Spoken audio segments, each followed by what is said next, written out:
Hi, everybody. It's Dean and Brandon. Hey. And this is episode 3 of season 3. Yeah, right? absolutely. Of the Disreputable podcast. Thanks for watching it and sharing it. And, we're on multiple platforms. You can get us on the Apple Podcasts. Apple Podcast. Spotify. YouTube. YouTube too. That's right. So it's been great, and thank you. We want you to interact and ask questions. In fact, Torin, give us a question today, because last week at the end of the second episode, Brandon opened it up for questions. So, yeah, in regards to the episode, leading and change. How do you follow a leader whose decisions you might not agree with? Yeah, that's good. Yeah, every organization ends up somebody has a yes or no power. Yeah. To say we're not going to do that, but we're going to do that. The setting of priorities is essential to leadership. Right. So how would you answer that? Yeah. We might disagree, but I think a couple things like blast them on Facebook, I think, is a good option. It's a popular option. I don't know if it's a good one. Complain about it to HR. I think that's always I'm poking fun, but honestly, unfortunately, I think that's what people are doing. Yeah. So I think, I think maturity is understanding that there's going to be decisions that are made that you're going to disagree with. Right. And you have to understand the way that authority works and the way that companies work and the way that the framework of the company works. Mm-hmm. And not every one of, I hate to break it to myself, but not every idea that I come up with is the best idea. You know what I'm saying? It's true. But we think. Yeah. And if you don't listen to me, or you don't do it the way that I think you should do it. Yeah. And I unfortunately think that this is different in the younger. Yeah. And not even put my age bracket included. I'm 37. The under 40, 20 to 40 range. It's like, how would you not listen to me? Yes. And I think there's wisdom to be gained from the older generation, and I don't know. So those are. It is a cultural phenomenon right now. The Yeah. way that people who have had very little experience want to have a whole bunch of input. For sure. And I think from someone who's been at a top tier leadership thing for a while, right? I have to remind myself, and I know a lot of executives who remind themselves that there's a lot to learn from that new wave of person, because having beginner's eyes as a leader is important. And after a while, you forget. Right. What you've been in an organization, or you've been in a group long enough that you forget how a beginner would experience it. So there's a lot to be learned there. Yeah. But, whether it's the first time we ever start questioning a leader is our relationship with our parents. When we're like, hey, these two people don't know what they're doing. Yeah, I can do this so much. And we sit in our room and we talk to somebody. Yeah, but that's funny.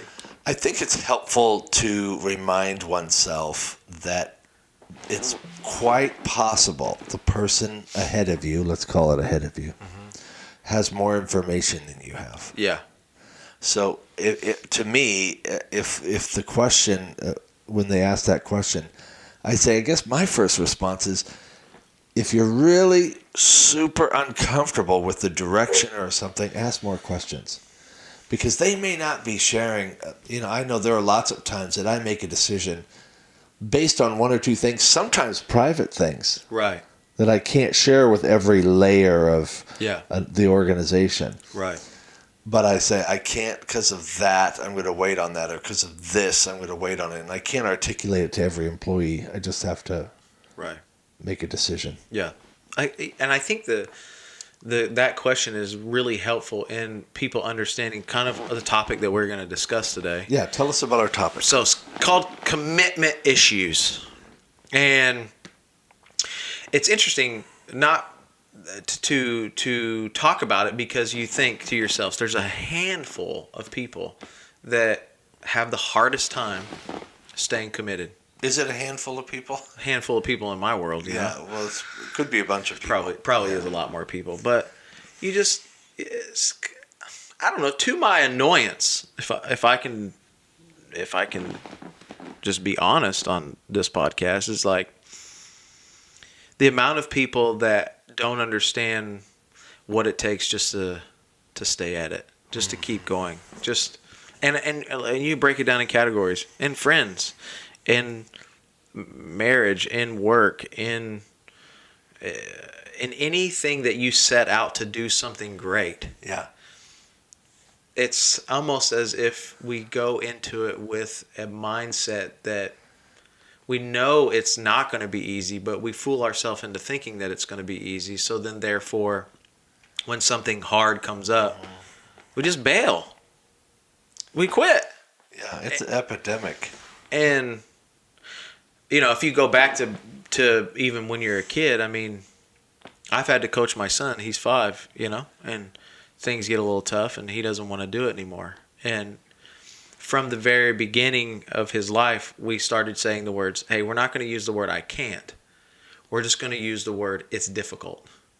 And if it's difficult, it's different than saying I can't do it. Yeah. If it's difficult, then we might need to ask somebody to help us. Right. But it's totally different than saying I can't do this. Mm-hmm. And I think in a world where we live in extremes, it's problem arises and I can't do this anymore.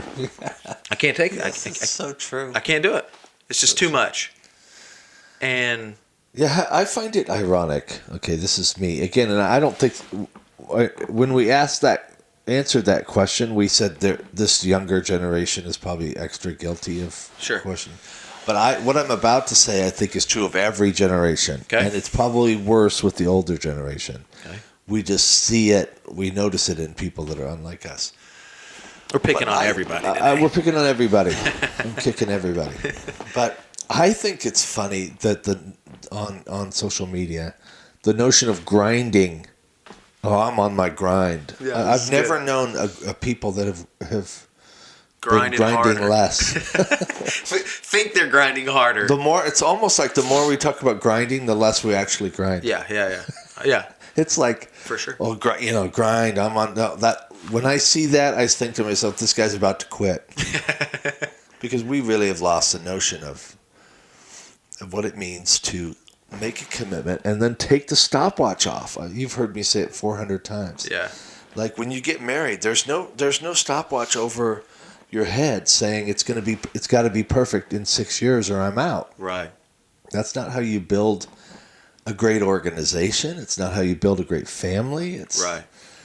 You don't say like, hey, these kids are going to get it by 17 or I'm done. Yeah. And my kids aren't 17 anymore, but I've talked to my son 3 times this morning. We're filming this at 9:30 in the morning. Right. And we've already been on the phone 3 times trying to solve problems with his business and distribution and getting stuff out. And I'm talking to him about my problems and my brother and all of the different things. We make each other better, but it really is a grind every day to be great. Yeah, absolutely. To really be great. Yeah. And it's almost like the more we talk about grinding, the less we actually do it. Yeah. And I think because when we talk about it, it makes us feel good. Or it makes other people think we're good. Yeah. I don't know if it's image management. We're like, hey, I want Torrin and Abe to think I'm like really going at it. The man. Yeah. Or something. I don't know. But you know how people can lie to themselves. And do. It's like I lie to myself enough to make myself feel better. But in all reality, it's like this perpetual cycle that actually makes me feel less than, because I'm lying to myself to make myself feel better. I'm recognizing that I don't feel better, so then therefore I don't like myself even more. Mm-hmm. And you just follow that cycle until you make the decision. I've probably been playing golf for 22 years, okay? Uh-huh. And I've just as bad today as I was when I started. No, that's not true. Okay? No, because I played with you. You're getting better. Okay. that's for another conversation, right? But I could remember playing and saying to myself, you start out with, those who know in the golf world, you start out with like the double bogey, and you say to yourself like, oh man, this is not going to be a good day. How you start to think. And then you go to the next hole, and then you're, double bogeyed again. You're like, Right. And then you start to realize, I'm only 2 holes into this thing. I can turn this thing around. This is a long game. Yes. There's a lot that I can Uh-huh. do differently in 16 more holes than I've just done in 2. Sure. I don't know. I mean, I know that's the silliness of golf, but But we learn from those people. We just passed the year anniversary of Kobe's death. yeah, Why do we like Kobe? because he's the best. He was the best, but part of the reason we like him and part of the reason he was the best is everybody in the NBA. Now, these are all the best of the best. Yeah, totally. But they all know that Kobe showed up earlier, Right. stayed later, Yeah. took more shots. Right. I don't know the numbers of how many. There's a story on the internet about this kid who came to play the Lakers, and he showed up early to shoot when Kobe was there, and they wouldn't. Neither of them wanted to be the first one to leave. Right. I mean, we admire the people that really grind. That's what I'm getting at. Really grind, not just Instagram grind, but people that are committed. I'm going to have the Mamba mindset. And part of the Mamba mindset was he missed his fair share of shots. Yeah. It's not like he made every shot. Yeah. But this guy was able to put out, using your golf analogy, the last bogey didn't matter. Yeah. The double bogey didn't matter. This is a new hole. Yeah. Yeah. Have you ever heard the saying? It made me think. How you start is how you finish. Yes, I have heard that.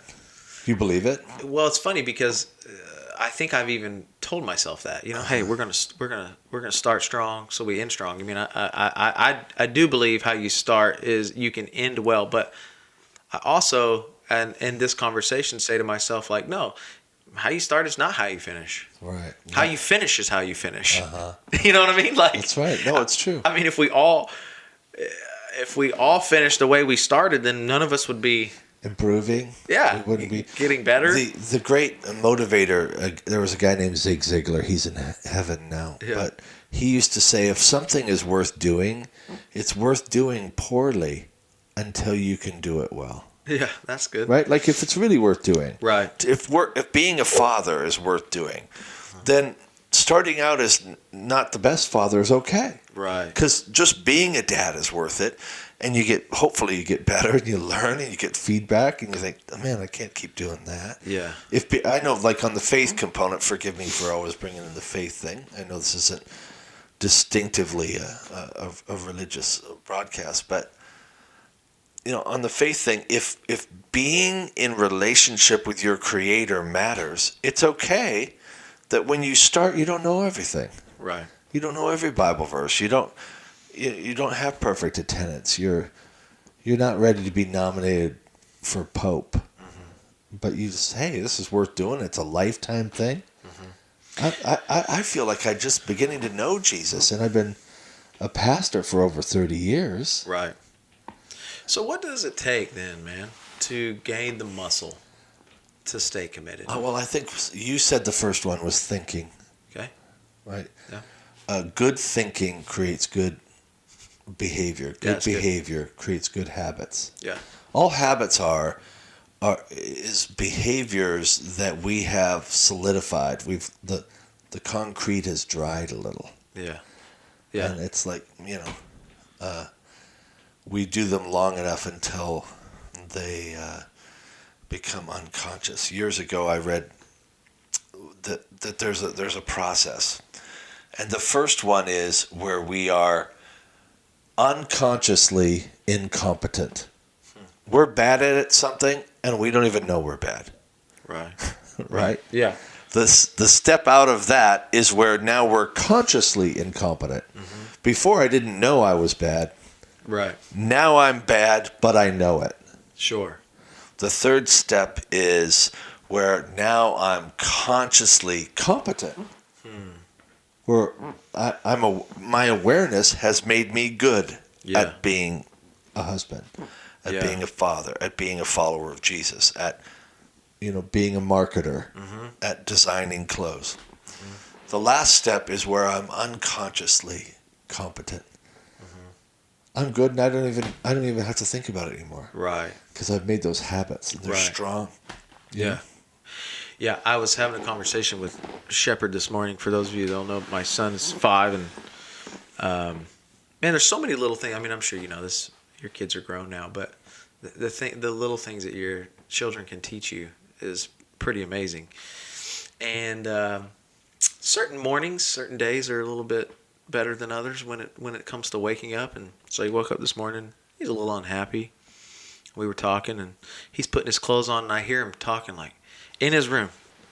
He's like, "Man, I'm not cool." Man, nobody's gonna want to play with me today. Oh my gosh, And I'm like, I'm listening to him say this, and I mean, those of you that know a little bit about Shepard, I don't want to assume everybody, but he's infatuated with YouTube and all this stuff, and I hear him saying like, "I'm never gonna get any subscribers." Oh my gosh. Okay, this kid, he doesn't even have a YouTube channel, so I'm not sure exactly how he's gonna get subscribers, but he's just, and I kind of barged into his room, and I'm like, "Hey, bro, what are you doing?" And he's got this little sulking face on, and I said, "Come here." I grabbed him, came and stood beside the bed, pushed his hair back behind his ears, and grabbed him by his little cheeks, and I'm like, how you speak, how you speak, right? Whatever you say out of your mouth, Right. you believe in your mind. And what you believe in your mind, your feet will do. That's a fact. And I today, just today, I had him. I want you to memorize this. What I say out of my mouth, I believe in my mind. And what I believe in my mind, my feet will do. Brandon, this is the most important thing. And he walked away. So I said, all right, so let's just switch your language. Tell yourself, I am cool. He goes, I'm cool. And then immediately, you can tell his mind was believing it because his face changed. I mean, his whole demeanor. And a 5-year-old kid. So then I say to myself, what 42-year-old married with 4 kids ready to give up on his marriage because of job, 2020, that's true. whatever, all of it, is saying things with their mouth, believing in their mind, and doing with their feet. Yep. What if he reversed it? Yeah, it's fabulous. Fabulous example. You know? There's a sports psychologist. Really, he moved beyond sports psychology, but his name is Dennis Waite. Okay. And I had a chance to have a dinner with Dennis, and what his key truth was this: you will always move in the direction of your dominant thought. Always. Wow. If your dominant thought is this sucks, right? I hate this. I can't stay sober. I need a hit. Right. I need a drink. Sure. You're moving in the direction. You're moving in the direction. Right. When I learned how to ride a motorcycle, that they teach you your motorcycle will go wherever you're looking. That's why when you're driving a car, you're supposed to look at the road, not down here, because you look down here and you start going down there. Absolutely. Yeah. You look over here, you start going over here. Right. It's the mind. It's science. People are obsessed with science. Right. Saying follow the science. Follow the science on what you taught a shepherd. Yeah. What you're teaching this kid will help him in every category of his life. Yeah. Yeah. And the fact of the matter is, there are people watching this right now. They think of themselves as losers, and they are. Sure. Right. To be disreputable. Yeah. And they are not because of any other reason than they think and allow and entertain thoughts that losers entertain. And if they start thinking like it, I'm a child of God. Yeah. I'm not an accident. I wasn't born an accident. I wasn't designed on accident. Right. All I really have to do is find my purpose and start thinking like that. Then things change. They're not a loser. They're winning and they're feeling empowered. So, and when it comes to commitment issues, right? It seems like it's easier to stay committed when you're winning, and clearly you start bailing when you lose. That seems to be the formula.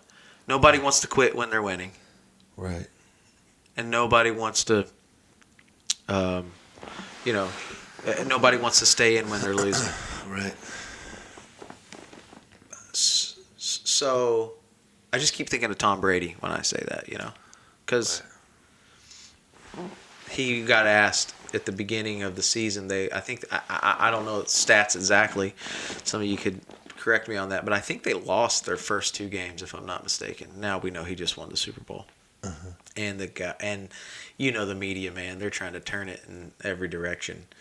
And he did a press conference after the first game. I know it was the first game. And they're like, Tom, shout out to Tom Brady, the GOAT, but they're like, Tom, how does it feel? You moved to Tampa, you changed your team, and you lost.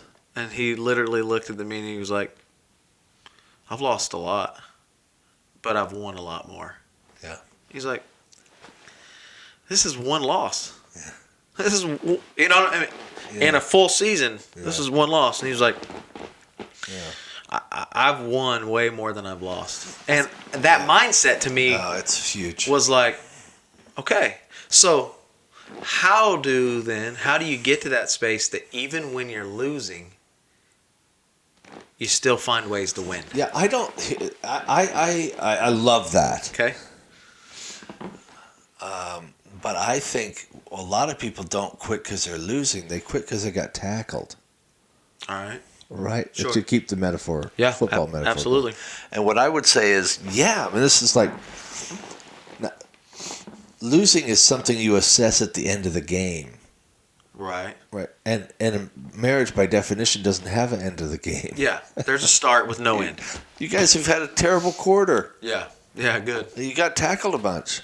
Sure. I mean, everybody wants to minute Russell. As we're filming this, Russell Wilson is kind of saying, "Get me a line to protect me, or trade me." Yeah. Because why? Because he's losing? No, we're winning. We're in the We're a perennial playoff team. Right. And we've been to the Super Bowl twice. Right. It's not about winning or losing. It's about, I don't want to take that many hits in the game. So now he's asking for an adjustment. Yeah. Yeah. And that's how I feel like people bail out. You bail out because you've been tackled a bunch. This isn't a problem with the team. Yeah. It's a problem with one part of how we're playing the game. Right. And so I tell people all the time, don't call a timeout. Don't forfeit the game. Yeah, good. So, by the way, you know who gets tackled? The people that have the ball. Yeah. Important people. Right. Right. Nobody's tackling me every Sunday afternoon because I don't matter to the Seahawks. Right. Going through hard times is a signal you matter. Right. You're fighting with your kids and your wife because you're an important employee, because you're important to the family, because you're important to God. I believe in spiritual warfare. Sure. That the devil comes after Brandon, not because he doesn't matter. Yeah, good. Because he does matter. Don't you think? You've been open about drug abuse in the past. Yeah. And why do you think the devil came after you with that? Yeah, absolutely. Because you were going to matter. Mm-hmm. Not because you were insignificant. If you didn't matter, he'd ignore you and pay attention to somebody else. Mm-hmm. Yeah, what is it? The Bishop T.D. Jakes says, with greater levels come greater devils. Yeah, higher level, higher devil. So, yeah. I mean, opposition doesn't happen to anyone that's doing nothing. I believe that. You know? Don't quit in the middle of the whatever. game. Yeah.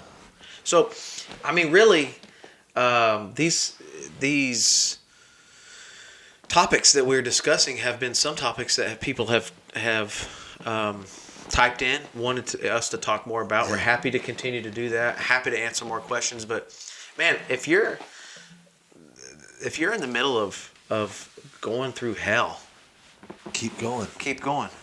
Right? Yeah. There's something that we say around here, and it's never, never, never, never, never, never give up. Yeah. And I don't know what it is you're facing. I'm not sure what people are going through, but this podcast is to encourage you that never give up. Keep going. And if you can't walk, crawl. If you can't Yes. crawl, find somebody to help you. But no matter what, keep going because it gets better. Yeah, I believe that. Yeah. Thank you for watching. Yeah, thanks so much Share for it with watching. friends, would you? Yep.